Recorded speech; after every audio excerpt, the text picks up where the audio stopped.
రజాకార్లు అనే పదం ఎప్పుడైనా విన్నారా? ఒకవేళ మీది తెలంగాణ అయితే మీరు ఖచ్చితంగా ఈ పదం వినే ఉంటారు. ఒకవేళ మీకు ఈ రజాకార్ల గురించి తెలియకపోతే ఇండిపెండెన్స్ టైంలో ఉన్న ఎవరైనా ఇప్పటి మీ ముసలవ్వని కానీ తాతని కానీ అడగండి. అప్పుడు వాళ్ళందరూ చెప్పే మాట ఏంటంటే రజాకార్లు అంటే పరమ క్రూరులు, దయాదాక్షిణ్యం లేని పరమ కిరాతకమైన నిజాం సైన్యం అని చెప్తారు. అయితే ఈ వీడియోలో మనం రజాకార్లు ఎవరు, వారి ప్రస్థానం ఎలా మొదలైంది, ఎలా ముగిసిపోయింది, వాళ్ళు చేసిన క్రూరాతి క్రూరమైన పనులు ఏంటి, అలాగే నెక్స్ట్ వీక్ రిలీజ్ అవ్వబోయే రజాకార్ మూవీలో ఎలాంటి సంఘటనలు చూపించవచ్చు, ఇలాంటి ప్రశ్నలన్నిటికీ ఈ వీడియోలో సమాధానం తెలుసుకుందాం. అయితే వీడియో చాలా ఇంట్రెస్టింగ్గా ఉండబోతుంది. ఎక్కడెక్కడ స్కిప్ చేయకుండా చివరి వరకు చూడండి. ముందుగా hello all, welcome back to great info Telugu. ఇక ఏమాత్రం ఆలస్యం చేయకుండా let's get in to our main content. Independence టైంలో హైదరాబాద్ని పాలిస్తున్న 7th అండ్ లాస్ట్ నిజాం మిర్ ఉస్మాన్ అలీ ఖాన్. ఇతని కంటే ముందు బహదూర్ యార్ జంగ్ అనే అతని గురించి మనం తెలుసుకోవాలి. ఇతను 1905లో పుట్టి 1944లో చనిపోయాడు. ఇతనే ఇప్పుడున్న ఎంఐఎం పార్టీని స్థాపించాడు.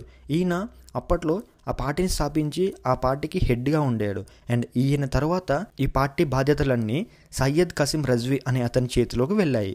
అప్పుడు ఈ సయ్యం కాసిం రజ్వీ నిజాం గవర్నమెంటు కమ్యూనిస్టులను అంతమొందించడానికి రజాకర్లనే స్వయం సేవకులను సృష్టించారు. కమ్యూనిస్టులు నిజాంకి, ఇండియన్ నేషనల్ కాంగ్రెస్కి ఎదురు తిరిగి వ్యతిరేకంగా పోరాడేవారు. హైదరాబాద్ స్టేట్ 1947 జూలై నాటికి 2 లక్షల రజాకార్లు ఉండేవారు. ఆగస్టు 15, 1947 భారతదేశం అంతా స్వాతంత్రం వచ్చింది, కానీ తెలంగాణలో మాత్రం రాలేదు. అలాగే తెలంగాణ ప్రజలు తెలంగాణని భారతదేశంలో కలపాలని తెలంగాణ సాయుధ పోరాటం అనే ఒక ఉద్యమాన్ని మొదలుపెట్టారు. ఎవరైతే నిజాం ప్రభుత్వానికి వ్యతిరేకంగా తెలంగాణ సాయుధ పోరాటంలో పాల్గొంటారో వాళ్ళందరి మీదకి సయ్యద్ కాసిం రజ్వీ చంపడానికి రజాకార్లను పంపేవాడు. అయితే ప్రభుత్వం కోసం పనిచేస్తున్న కారణం చేత ఈ రజాకార్లను నియంత్రించడానికి, ఎదుర్కొనడానికి కూడా ఎవ్వరూ ఉండేవారు కాదు. దాంతో రజాకార్లు అత్యుత్సాహం ప్రదర్శించేవారు. ఉదాహరణకి ఆడవారిని మానభంగం చేయడం, నగ్నంగా బతుకమ్మలు ఆడించడం, అమాయకులైన మగవారిని చంపేయడం, అమాయక హిందువుల గుడిసెలను తగలబెట్టడం, వారిని బలవంతంగా ఇస్లాంలోకి మార్చడం, ఇలాంటివన్నీ చేసేవారు. అప్పటి ఓర్గల్ పట్టణంలో, ప్రస్తుతం సిద్దిపేట జిల్లాలో ఉన్న వీరబైరన్పల్లి అనే గ్రామ ప్రజలు రజాకార్లకు వ్యతిరేకంగా తీవ్రంగా పోరాడారు. దాని కారణంగా ఇక్కడి పోరాట మహిళలు వీరమరణం పొందారు. దీనిని ఒక జలియన్వాలా బాగ్ ఇన్సిడెంట్ కూడా చెప్తారు. అండ్ ఈ ఇన్సిడెంట్ 1948 ఆగస్టు 27 జరిగింది. ఈ సంఘటనలో 400 మంది రజాకార్ల సైన్యం చిన్న సితక, ముసలి ముతక అనే కనికరం లేకుండా 118 మందిని దారుణంగా హత్య చేశారు. ఈ రజాకార్ల స్థాపన ముఖ్య ఉద్దేశం వేరైనప్పటికీ కొంతకాలం తర్వాత మూర్ఖత్వం చేత వీరి చేష్టలు బలవంతంగా హిందువులను ఇష్టం లేకపోయినా ఇస్లాం మతంలోకి మార్చడం ముఖ్య ఉద్దేశంగా పనిచేసేవారు. అమాయక హిందువులను బలవంతంగా ఇస్లాంలోకి మార్చేవారు. ఒప్పుకొని వారిని కఠినాధికరణంగా శిక్షించడం, చంపేయడం లాంటివి చేసేవారు. ముఖ్యంగా ఆడవారిపైన చేసే చర్యలు చెప్పుకోవడానికి కూడా నీచంగా అనిపించేలా ఉండేవి. భారతదేశానికి స్వాతంత్రం వచ్చిన సందర్భంలో 2 సెప్టెంబర్ 1947లో పరకాల అనే గ్రామంలో జాతీయ జెండాను ఎగరవేయడానికి సిద్ధమైన ప్రజల మీద దారుణమైన కాల్పులు జరిపారు రజాకార్లు. ఈ దాడిలో మొత్తం 15 మంది వరకు చనిపోయారు. ఇంకా చాలా మంది గాయాల పాలయ్యారు. అయితే అధికారం ఎవరినైనా అహంకారవంతులుగా మార్చును అన్నట్లుగా రజాకార్లను నడిపించే సయ్యద్ కాసిం రజ్వీ ఒకానొక సమయంలో తన చర్యలతో నిజాం రాజును కూడా ఒక ఆట ఆడించారు. అయినా అది ఎంతో కాలం సాగలేదనుకోండి.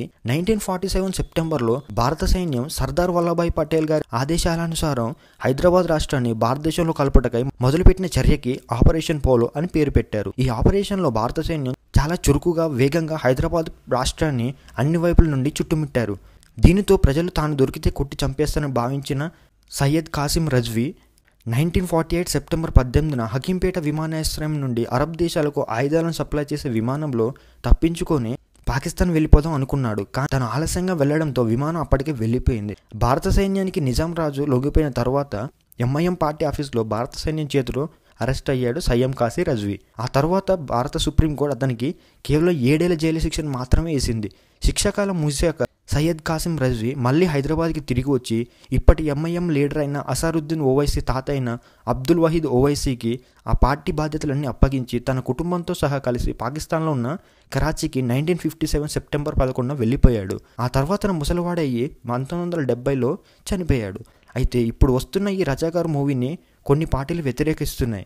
ఎందుకంటే కేంద్ర ప్రభుత్వం కేవలం ఎలక్షన్ లాభం కోసమే ఇలాంటి సినిమాలు తీస్తుందని అంటున్నారు. కానీ ఏది ఏమైనా మన చరిత్రను తెలుసుకోవడం అనేది మన హక్కు. అలాగే తమ లాభాపేక్ష కొరకు ఎవరు కూడా చరిత్రను వక్రీకరించకూడదు. ఏమంటారు మీరు దీనికి? అలాగే రజాకార్ మూవీ ట్రైలర్ చూసాక నాకు చాలా బాగా నచ్చింది. ఈ ట్రైలర్ కేవలం మూవీ పరంగా చూస్తే visuals, pre independence time atmosphere, BGM ఇలా చాలా ఆస్పెక్ట్స్ చాలా బాగున్నాయి. ఇక ట్రైలర్లోని సన్నివేశాలు చూస్తే ఇండిపెండెన్స్ తర్వాత హైదరాబాద్ని ఇండియాలో కలపాలి అని నిజాం రాజుని ఒత్తిడి చేస్తున్నట్లు చూపించారు. అలాగే మనం ముందు మాట్లాడుకున్నట్టుగా రజాకార్లు హిందువులని బలవంతంగా ముస్లింలుగా మారుస్తున్నట్లు చూపించారు. అలాగే మగవారిని చంపడం, ఆడవారిని మానభంగం చేయడం ఇవన్నీ కూడా స్పష్టంగా చిత్రీకరించినట్టు తెలుస్తుంది. చూడబోతే ఇది ఒక ప్యూర్ ఏ సర్టిఫైడ్ మూవీగా కనిపిస్తుంది. అలాగే హైదరాబాద్ భారతదేశానికి గుండె లాంటిది, అందుకే భారతదేశంలో హైదరాబాద్ని విలీనం చేయాల్సిన అవసరం ఎంతైనా ఉందని చెప్పారు. అలాగే కాఫీర్స్ రజాకార్లకి వ్యతిరేకంగా ఎలా పోరాడారు అనేది మెయిన్ థీమ్గా చూపిస్తున్నట్లు తెలుస్తుంది. అండ్ ఫైనల్గా ప్రజలు, భారత సైన్యం ఎలా నిజాం రాజుని, రజాకార్లని ఓడించారు అనేది క్లైమాక్స్లో ఉండే థింగ్ అవ్వచ్చు. So that's it for this video guys. ఒకవేళ కనుక మీకు ఈ వీడియో నచ్చితే లైక్ చేసి మీ ఫ్రెండ్స్ అండ్ ఫ్యామిలీ మెంబర్స్కి షేర్ చేయండి. అలాగే మన గ్రేట్ ఇన్ఫో తెలుగు ఛానల్ని సబ్స్క్రైబ్ చేసుకోండి. అండ్ డిస్క్రిప్షన్లో ఇచ్చిన లింక్స్ పైన క్లిక్ చేసి మన సోషల్ మీడియా హ్యాండిల్స్ కూడా ఫాలో అయిపోండి. And thanks for watching this video. This is Srinath Palvai. మళ్ళీ ఇంకో వీడియోతో మీ ముందుకు వస్తాను. అంతవరకు స్టే సేఫ్. Signing off.